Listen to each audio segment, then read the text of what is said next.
Éphésiens 6. Enfants, obéissez à vos parents, selon le Seigneur, car cela est juste. Honore ton père et ta mère, c'est le premier commandement avec une promesse, afin que tu sois heureux et que tu vives longtemps sur la terre. Et vous, pères, n'irritez pas vos enfants, mais élevez-les en les corrigeant et en les instruisant selon le Seigneur.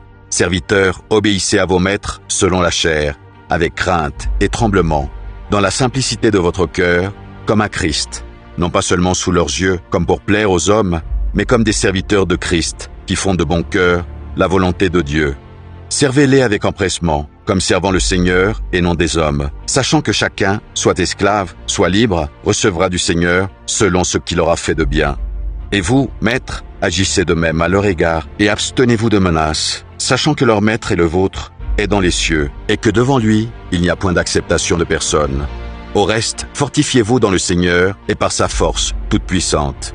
Revêtez-vous de toutes les armes de Dieu, afin de pouvoir tenir ferme contre les ruses du diable, car nous n'avons pas à lutter contre la chair et le sang, mais contre les dominations, contre les autorités, contre les princes de ce monde de ténèbres, contre les esprits méchants dans les lieux célestes. C'est pourquoi, prenez toutes les armes de Dieu, afin de pouvoir résister dans le mauvais jour, et tenir ferme après avoir tout surmonté.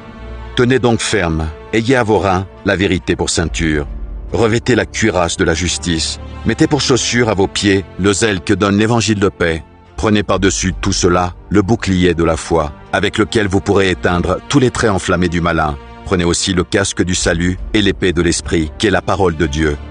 Faites en tout temps, par l'esprit, toutes sortes de prières et de supplications. Veillez à cela avec une entière persévérance et priez pour tous les saints.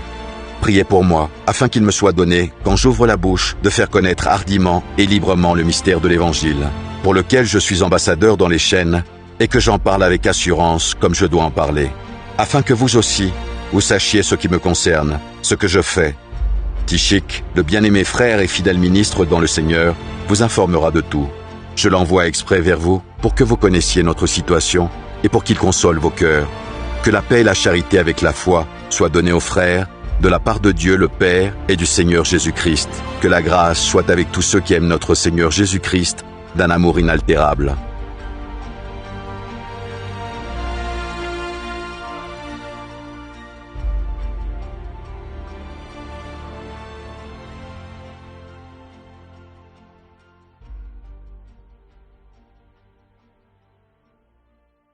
Consolation